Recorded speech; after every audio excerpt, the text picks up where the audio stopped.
السلام عليكم، أهلًا وسهلًا بكم مرة تانية في القناة. هنبدأ النهارده سلسلة فيديوهات بعنوان صور من إنجلترا. الصور ديّة أنا صورتها بالموبايل عندي، هانزّلها لكم على القناة، وهنحاول ندردش كده بالراحة باختصار عن الصور ديّة. يعني باقدّم لكم نبذة عن الحياة الموجودة هنا في إنجلترا ونبذة عن البلد. أول صورة هابدأ بيها زي ما أنتم شايفين الصورة كده، ديّة شجرة أنا شُفتها عجبتني بصراحة شكلها. الشجرة ديّة بتفكّرني بفيلم Sleepy Hollow. Sleepy Hollow دوّة فيلم لجوني ديب. اتفرّجت عليه من حوالي 10، 15 سَنة كده والّا حاجة.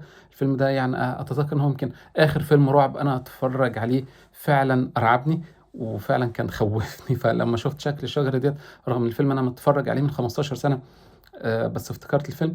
الفيلم جميل، اتفرّجوا عليه، هيعجبكم. هو طبعًا من تمثيل جوني ديب، واحد من أشهر الممثلين دلوقتي اللي عمل بعد كده سلسلة أفلام Pirates of the Caribbean.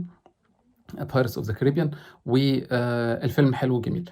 الصورة التانية، دي زي ما أنتم شايفين دي صورة ورد في الشارع عادي جدًا. أنت ماشي هنا في الشارع شايف الورد اللي موجود دوّة. يمكن بعد كده هاحاول أجيب لكم صور أكتر الصور نفس الورد أو ورد في أماكن تانية، بس دوّة يورّينا إزاي الناس هنا بتحافظ على جمال البلد، إزاي ورد بشكل جميل جدًا مزروع في الشارع. الصورة دي متاخدة في الربيع تقريبًا في شهر مثلًا 4 أو 5، في الوقت اللي كان الورد مفتح فيه. ما حدش بيمد إيده على الورد أو يقطف الورد أو يشوه المنظر الجمالي بتاع الشارع.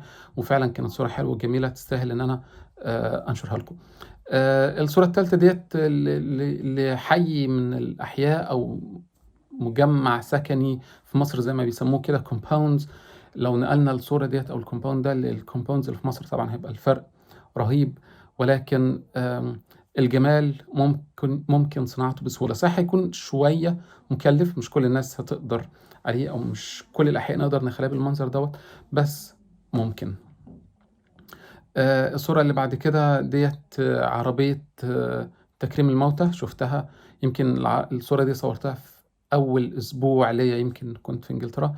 عجبني شكل الصورة وعجبني المنظر بتاعها. طبعًا الموت طبعًا شيء صعب وعظيم ولازم ناخد عِظة منّه.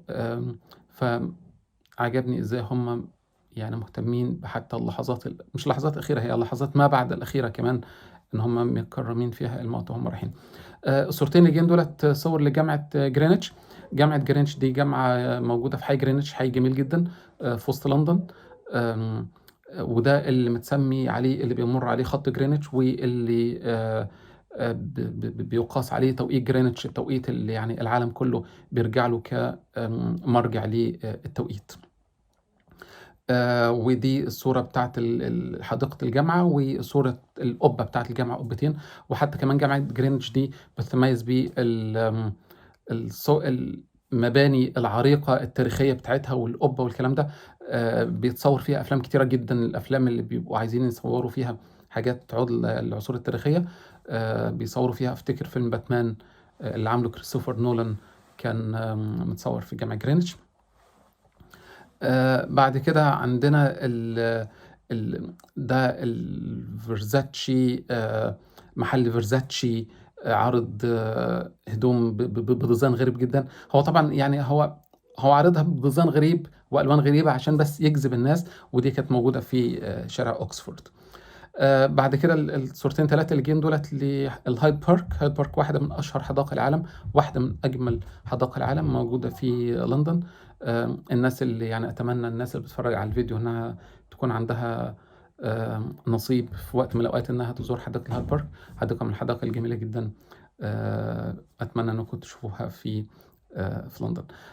بعد كده الصورة دي بتعرّفنا إزاي الناس بتصنع تاريخ، حتى يكون تاريخ fake.